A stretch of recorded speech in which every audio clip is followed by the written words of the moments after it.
high-performance maneuver in the same day. You meet a lot of people from not just all over Europe, all over the world that travel to France each and every year to get a piece of this culture.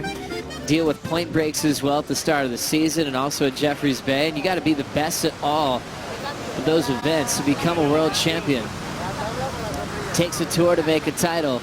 That's why we're back here in France as we start a non-elimination format, round 4, with the final 12 listed.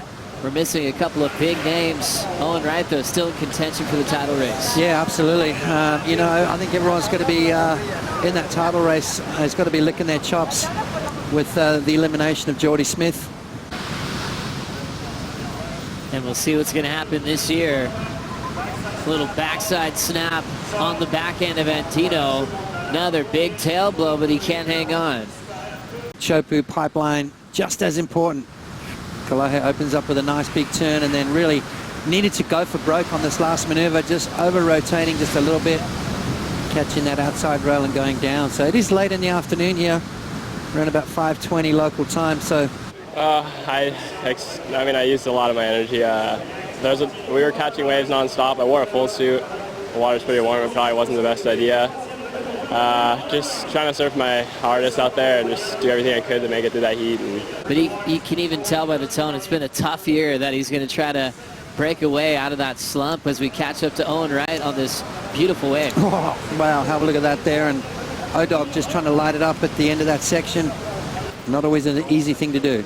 Having a look now is Andino. Nice clean frontside wrap. Twist and wrap once again. That's what his dad would always say down at T Street, to develop perfect technique and form. And when he'd go above the lip, Dino would always say, I didn't teach him that. It was something that Kolohe wanted to develop. So mixing it up with a lot of variety down the line to get his best wave so far, Potts. Yeah, you know, sometimes you got to just catch those medium-sized ones. Twisting that upper body and then wrapping it with the lower body to finish it off. Let's take another look. Yeah, nice opening turn from Kolohe, and again back into the power source. Now it starts to stand up, bang through the lip again. Looks like he's riding a different board this afternoon as he does a nice little air reverse. Not finished yet though, milking it all the way through the inside and just adding that extra point or point and a half onto that wave. And recovering from a round 2 loss that he received in lowers. Here comes Andino. Floats it from behind the section, sets that rail, frontside carb, but he can't hang on. Fun looking wave out the back, setting up for Miguel Pupo. Big snap for Pupo. Right into a searing carve. Surfing quick through his points with style and grace.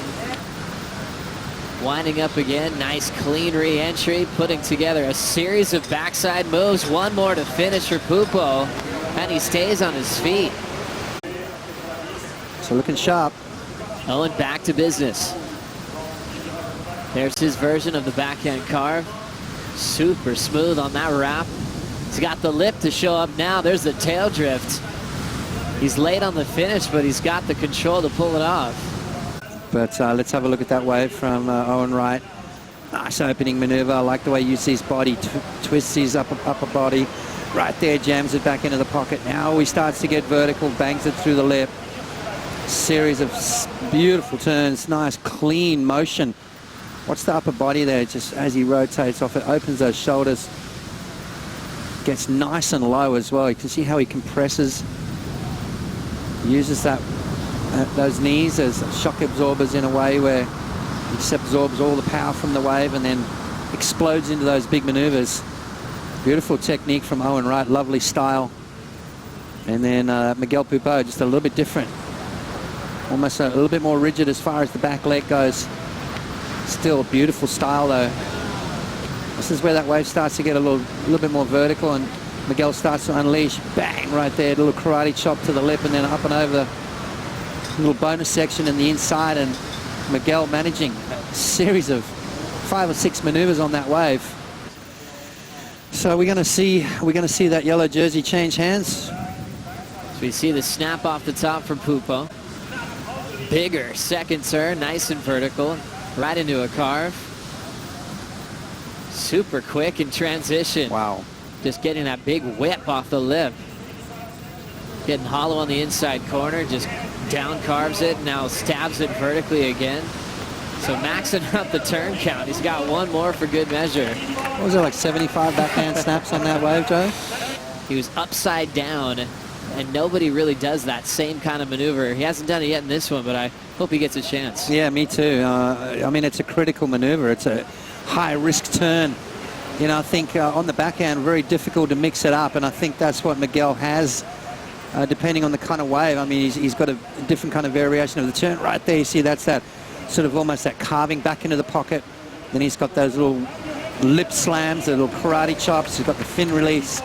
I didn't see his air, but I think he did an air, and he got the lead, and then I fought back as hard as I could. I got some smaller waves and surfed them as good as I possibly could, and I wasn't actually sure whether I'd got the score or not when I caught those two in a row, and I thought that the first one might have been it. I'm attacking, and I feel like I'm doing everything that I can, so it's sometimes results come, sometimes results don't come, and I don't know, I felt like I did everything I could here. I've spent a lot of time down here the last few days, or the last 2 weeks, kind of figuring out the banks and figuring out the tides and doing all my homework and surfing a lot, and I don't know, I felt like I've done everything I could, so.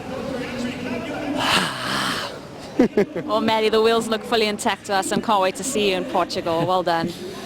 Trying to move on quickly because he has 2 events left as we get caught up with his seed pots.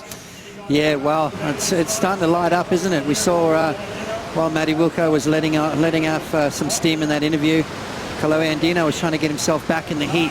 See a little bit of a fist pump right there. Come on, he says to himself. A 5.93, enough to get him up into second spot. All right, Miguel Pupo needs to back up that 7.83. At the moment, a 4.87 in his 2-wave total. Just taking his time with this one, waiting for it to stand up. So far, not really too much on it. Is he going to finish strong? Kind of gets swallowed up there, so I'm not sure whether that's going to go into his top 2.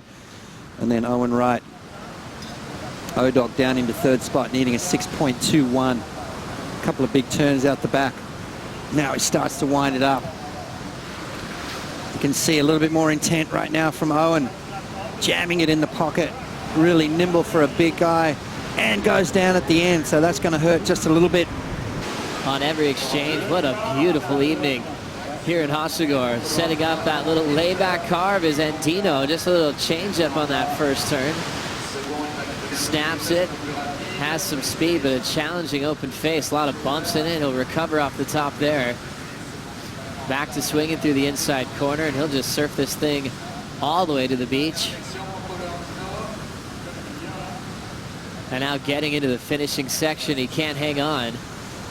So Kolohe counting a 5.67, 5.93. On one of our breaks, we watched that hit with John DeRue, and the crowd were getting right into it. Kolohe Andino getting right into it with that nice big layback jam. Races through the inside, and a little bit of a hiccup right there. Deciding to milk this one all the way through. Looking to better a 5.67. Brother showing that he wants this one. He's going to give it all the way through the inside, and those legs start to burn, unfortunately for him. They're playing away from their home court. They're definitely not getting this kind of support and applause each and every wave. We see Andino now looking at a fun-looking left. Perfect snap off the top. Speed jam again, just to project down the line into a big backside air reverse that he can't hang on to. On the Gold Coast, Jadson Andre twice from J-Bay to lowers. Medina and Tahiti as we continue this one. Here's a goofy foot from Brazil. Miguel Pupo is trying to keep that theme alive. Looking for another finishing move. Pupo just looks more connected to this event than any other contest this season. Owen coming off his finish. It's his love, it's his hobby, it's everything rolled into one. He doesn't want to lose his job next year. What a great effort for Pupo. His best result of the season here in 2017. Guaranteed at least 5,200 points for a quarterfinal finish, but he knows he needs every bit of those 10,000 on the line for a big win. If he could win this thing, it'd be his first of his career.